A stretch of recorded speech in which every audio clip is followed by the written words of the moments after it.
News UP और मैं हूं आपके साथ वैशाली वर्मा। जानेंगे उत्तर प्रदेश से जुड़ी 10 फटाफट बड़ी खबरें। इससे पहले आप न्यूज को किस जिले से देख रहे हैं हमें कमेंट के माध्यम से जरूर बताएं। सीएम योगी का बड़ा आदेश, यूपी के सभी सरकारी स्कूलों के वाईफाई बायोमेट्रिक से लगेगी हाजिरी। मुख्यमंत्री योगी आदित्यनाथ ने बुधवार को यूपी के सभी सरकारी स्कूलों में अगले 100 दिनों में वाईफाई की सुविधा देने का निर्देश दिया है। उन्होंने कहा है कि सभी स्कूलों में एक वेबसाइट और सभी छात्रों के लिए ईमेल आईडी होनी चाहिए। उन्होंने अधिकारियों को निर्देश दिए हैं कि सभी सरकारी स्कूलों में बायोमेट्रिक उपस्थिति शुरू की जाए। उन्होंने कहा कि करियर परामर्श पोर्टल, पंख, ऑनलाइन निगरानी श्रेणीकरण और ई लाइब्रेरी पोर्टल भी जल्द से जल्द विकसित किया जाए। उन्होंने आगे कहा कि 10वीं बोर्ड के लिए नया परीक्षा पैटर्न 2023 तक लागू किया जाना चाहिए, जबकि कक्षा 12 की परीक्षा के लिए इसे 2025 से संरचनात्मक और प्रशासनिक सुधारों के लिए लागू किया जाना चाहिए। योगी ने ये निर्देश यहाँ शिक्षा क्षेत्र पर प्रस्तुतियों को देखते हुए दिए हैं। उन्होंने कहा कि सीखने के परिणामों में सुधार लाने, नामांकन बढ़ाने और स्कूल छोड़ने की दर में कमी लाने के लिए एक कार्य योजना तैयार की जानी चाहिए।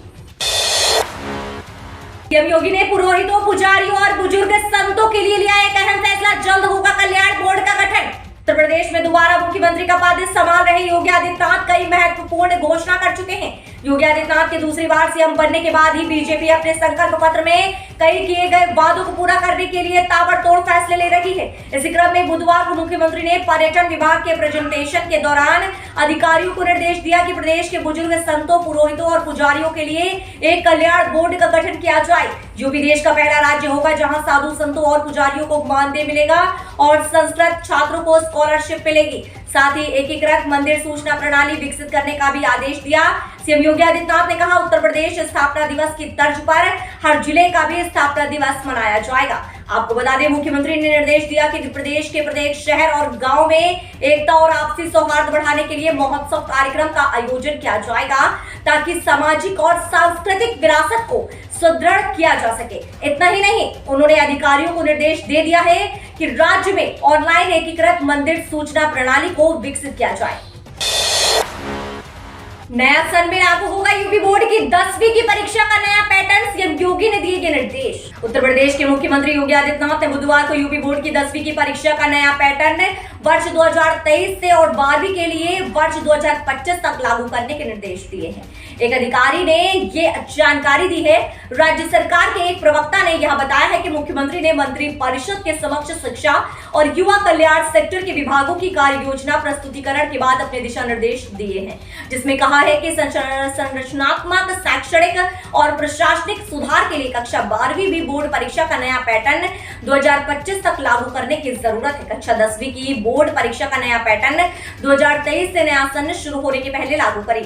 सीएम ने कक्षा 9 और 11वीं में इंटर्नशिप कार्यक्रम, रोजगारों, कौशल शिक्षा और सर्टिफिकेशन के लिए विद्यालय मानक प्राधिकरण की स्थापना की दिशा में कार्यवाही शुरू करने का निर्देश दिए। उन्होंने कहा कि 5 वर्ष पर विद्यालयों का मूल्यांकन और सर्टिफिकेशन भी किया जाए।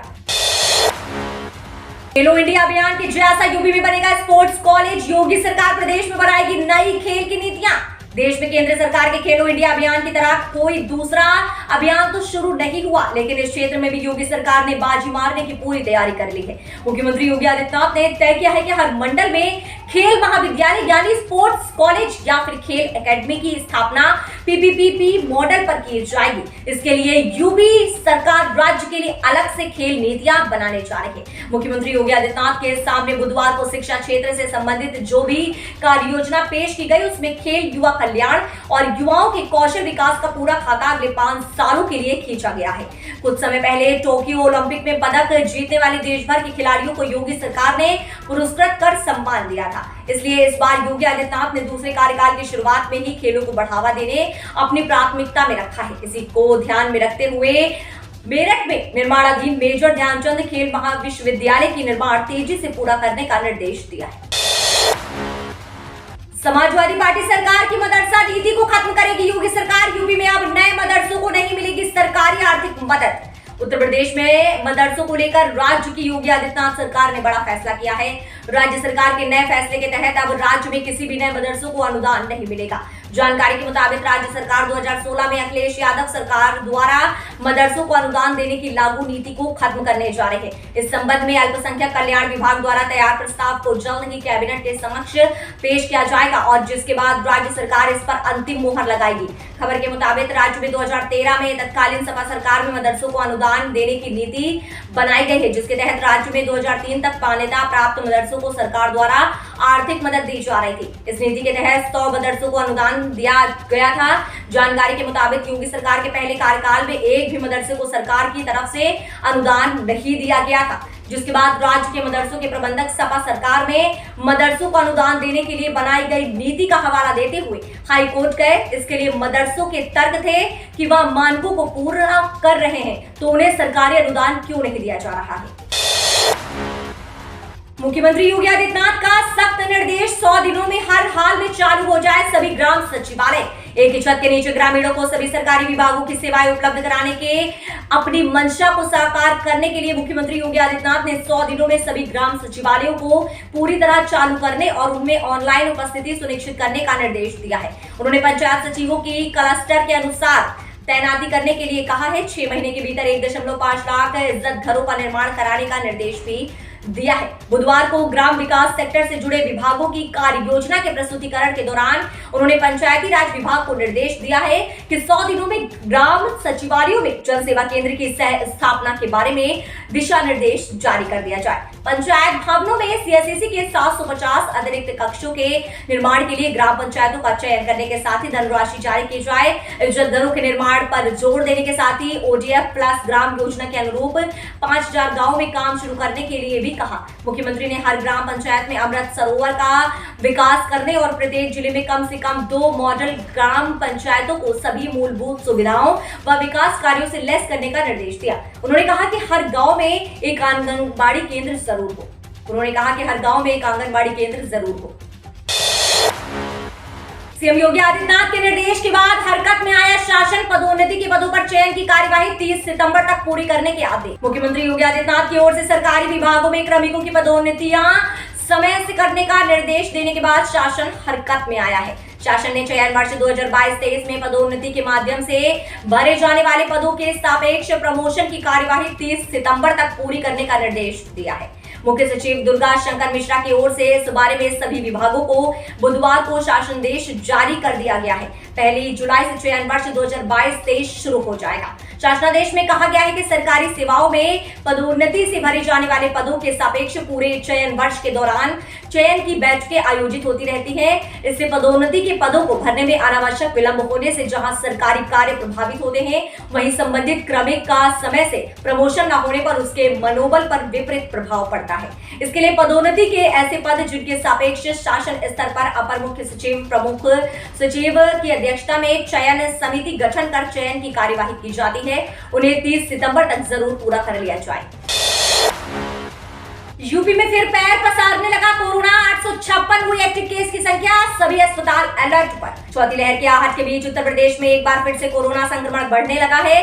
बुधवार को कोरोना संक्रमण के 170 मामले सामने आए हैं, जिसके बाद एक्टिव केस की संख्या 856 हो गई है। कोरोना के बढ़ते मामलों के बीच स्वास्थ्य विभाग ने प्रदेश के सभी मेडिकल कॉलेज और सरकारी अस्पतालों को अलर्ट पर रहने के निर्देश दिए हैं। सभी मेडिकल कॉलेज को कहा गया है कि एक डेडिकेटेड कोविड वार्ड बनाया जाए। सरकारी अस्पतालों से कहा गया है कि 10% बेड कोरोना संक्रमित मरीजों के लिए सुरक्षित किया जाए। दरअसल पिछले एक हफ्ते में प्रदेश में कोरोना का संक्रमण तेजी से बढ़ रहा है। अकेले गौतम बुद्ध नगर में 467 मामले सामने आए हैं, जिनमें कई बच्चे भी हैं जिनकी आयु 18 साल से कम है। तेजी से बढ़ रहे संक्रमण को देखते हुए स्वास्थ्य विभाग और चिकित्सा शिक्षा विभाग सतर्क हो गया है और नियमित निगरानी शुरू कर दी गई है। गनीमत यह है कि कोरोना से संक्रमित मरीजों को अस्पताल में एडमिट कराने की नौबत अभी नहीं आई है। 6.5 लाख प्राइमरी के शिक्षकों को कैशलेस इलाज की सुविधा देगी यूपी सरकार। यूपी सरकार प्राइमरी व जूनियर स्कूल में पढ़ा रहे 6.5 लाख शिक्षकों को कैशलेस चिकित्सा की सुविधा देगी। इसे बेसिक शिक्षा विभाग ने अगले 100 दिनों की कार्य योजना में शामिल किया है। प्रदेश में 5 लाइट हाउस ITI विकसित होगी, जो अंतर्राष्ट्रीय मानकों के आधार पर होगी। यूपी बोर्ड में इंटरमीडिएट में नया पैटर्न 2025 तक और हाई स्कूल का नया पैटर्न 2023 में नया सन लागू होने से पहले किया जाएगा। सरकारी माध्यमिक स्कूलों में बायोमेट्रिक अटेंडेंस लगी जाएगी। आपको बता दें, सरकारी स्कूलों में बायोमेट्रिक अटेंडेंस ली जाएगी। मुख्यमंत्री आदित्यनाथ समेत मंत्रिपरिषद के समक्ष बेसिक माध्यमिक, उच्च व्यावसायिक, प्राविधिक शिक्षा, खेल व युवा कल्याण विभाग ने बुधवार को अगले 5 वर्षों की कार्य योजना रखी गई है। इन लाइट हाउस ITI में विशिष्ट कौशल मांग के अनुरूप छात्रों को प्रशिक्षित किया जाएगा। यह संस्थान अंतर्राष्ट्रीय मानक के होंगे जो भविष्य में इस क्षेत्र में बेंचमार्क इंस्टीट्यूट साबित होंगे। यूपी में लाखों युवाओं के लिए जॉब पाने का सुनहरा अवसर। उत्तर प्रदेश में हाल ही में संपन्न हुए विधानसभा चुनाव के दौरान बेरोजगारों युवाओं को रोजगार या उन्हें उनके कौशल के हिसाब से रोजगार परक बनाने का मुद्दा काफी जोरों शोरों से छाया हुआ था। उसी दिशा में आगे बढ़ते हुए अब सरकार गुरुवार को यूपी के हर जिले में अप्रेंटिस मेले का आयोजन कर रही है। इस आयोजन से लाखों लोगों के रोजगार की राह खुलेगी और उन्हें इसका लाभ मिलेगा। ये आयोजन प्रत्येक जनपदों के ITI कॉलेज में किया जाएगा। इस अप्रेंटिस मेले में चुने जाने के बाद युवाओं को बेहतर तरीके से प्रशिक्षित किया जाएगा और उन्हें ट्रेनिंग के दौरान भी 7,000 रुपए प्रतिमाह दिया जाएगा। यूपी में गुरुवार को आयोजित हो रहे अप्रेंटिस मेले के कई लाभ हैं। ये लाभ उन्हीं युवकों को मिलेगा जो उसके पात्र होंगे और अप्रेंटिस मेले में चुने जाएंगे। अप्रेंटिस मेले में चुने जाने के बाद युवाओं को उद्योग एवं अधिष्ठानों में रोजगार से जुड़ा प्रशिक्षण दिया जाएगा। इसके अलावा अप्रेंटिसशिप के दौरान औद्योगिक प्रवेश में कार्य करने का अनुभव मिलेगा। रोजगार परक आधुनिक कौशल को सीखने व उनमें दक्ष होने का बढ़िया अवसर युवाओं को मिलेगा। तो ये रही दिन भर की 10 फटाफट बड़ी खबरें। न्यूज अगर आपको पसंद आई हो तो वीडियो को लाइक, शेयर और हमारे चैनल क्लीन न्यूज यूपी को सब्सक्राइब करके बेल आइकन को प्रेस करना बिल्कुल ना भूलें।